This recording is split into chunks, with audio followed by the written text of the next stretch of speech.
سؤال مهم، ليه حرب أكتوبر كانت يوم 6 مش أي يوم تاني؟ وليه في شهر أكتوبر مش أي شهر تاني؟ وليه ميعاد الحرب بساعة الصفر كانت الساعة 2 الظهر؟ ليه مش الصبح بدري أو الساعة 3 أو 4 أو بالليل حتى؟ والسؤال الأهم، مين اللي حدد التوقيتات دي؟ الرئيس السادات ولا الفريق الشاذلي رئيس الأركان ولا مشير أحمد إسماعيل وزير الدفاع؟ ولا واحد من دول. تخيلوا، بطل وصاحب اختيار ساعة الصفر هو اللواء أركان حرب صلاح فهمي نحلة رحمه الله، رئيس فرع التخطيط بهيئة القوات المسلحة. والحكاية بدأت لما اللواء الجمصي كلفه بدراسة أنسب يوم وساعة للحرب. اللواء فهمي بدأ بدراسة مسرح المعركة الحبيبة سينا حفظها الله، وبالتالي قعد أيام طويلة يدرس الأحوال الجوية والجغرافية في كل سينا، وبعدين قعد يحسب الوقت اللي هتستغرقه كل القوات، جوية ومدفعية ومشاة وسلاح المهندسين وغيره، كل القوات لتنفيذ عملية العبور. وبعدين قعد يدرس الوقت اللي ممكن تحتاجه إسرائيل علشان تقدر تنفذ أول رد فعل. وبعد الحسابات والتفكير العميق انتهت حساباته للآتي: 1. مدة تنفيذ العملية العسكرية لعبور القناة هتستغرق 8 ساعات. 2.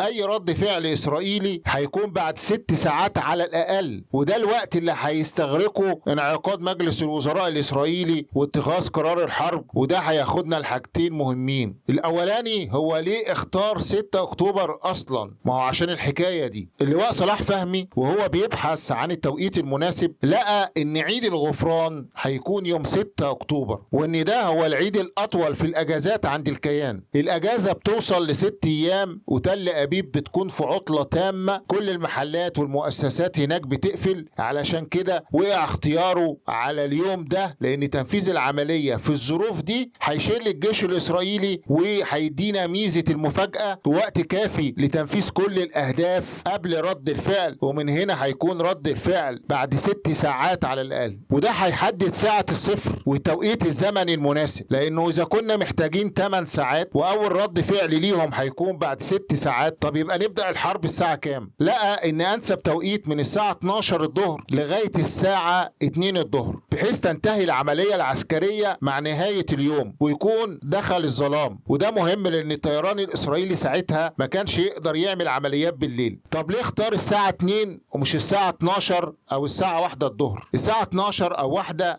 الشمس هتكون في مواجهة الجنود وهم بيعبروا، هتكون الشمس ضاربة في عينيهم وهتبقى عائق في تنفيذ كل العمليات المصاحبة والسابقة للعبور. والأفضل إن العملية تتم لما الشمس تكون عمودية، بمعنى آخر تكون فوق الرؤوس ومش في المواجهة. ومن الحاجات اللطيفة إن اللواء صلاح فهمي رحمه الله لما وصل للنتيجة دي خد كراسة بنته اللي كانت قاعدة جنبه بتذاكر وكتب فيها النتيجة اللي وصل لها، وقعد يقول وجدتها. تاني يوم قدمها للفريق الشاذلي، ومنه للمشير أحمد إسماعيل وزير الدفاع، ومنه للرئيس السادات رحمه الله. وتمت الموافقة على الميعاد، واتخذ الرئيس السادات قرار العبور العظيم. أجمل أيام وساعات مصر يوم النصر الساعة 2 الظهر يوم 6 أكتوبر 1973. والأبطال عملوا ملحمة وتم العبور وتحطيم خط بليف وتنفيذ المهام في 6 ساعات مش في 8 ساعات. وكان المفروض انه يبقى في طلعتين جويتين، اكتفينا بطلعة جوية واحدة لأنها أنجزت كل المطلوب. ملحمة ويوم من أيام النصر والعزة والكرامة. رحم الله الأبطال وجزاهم عنا خيرا، وكل عام وحضراتكم وكل مصر وعالمنا العربي بخير. ونصر الله أخواتنا في فلسطين ورزقنا صلاة في المسجد الأقصى. قولوا آمين.